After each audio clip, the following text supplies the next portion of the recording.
ये मोदी गवर्नमेंट अब क्या करने जा रही है, वो 22,500 अरब रुपए की लागत से तकरीबन $3 बिलियन की लागत से वो एक सैटेलाइट प्रोग्राम शुरू करने जा रहे हैं।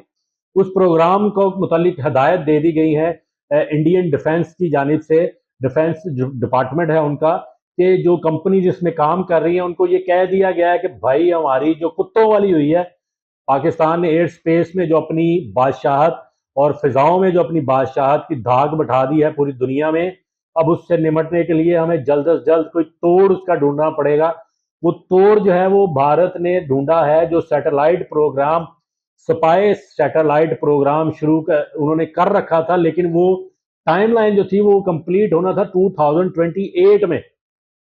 यानी आज से 3 साल बाद उसने कंप्लीट होना था। लेकिन पाकिस्तान तो पहले ही उनको नाको चने चुबवा चुका है, उनकी रातों की नींदें हराम कर चुका है। जो ये हमला हमने उनके ऊपर सैटेलाइट के जरिए स्पेस वॉरफेयर में किया, तो उस पर उन्होंने कहा है उन कंपनीज को कि इसको जल्द अज जल्द मुकम्मल किया जाए। 2026 की डेडलाइन जो है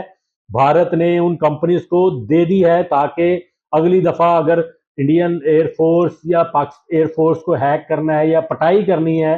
पाकिस्तानी एयरफोर्स ने, तो ये स्पेस वॉर के जरिए जो उन्होंने हम पे अटैक किया है उसको कुछ ना कुछ हम टैकल कर सकें। लेकिन आप जो है ना मोदी साहब और आपकी ये जो हुकूमत है, जहां पर आके आपकी सोच खत्म हो जाती है, पाकिस्तानी उससे पहले ही वो काम कर चुके होते हैं और उससे आगे भी सोच रहे होते हैं।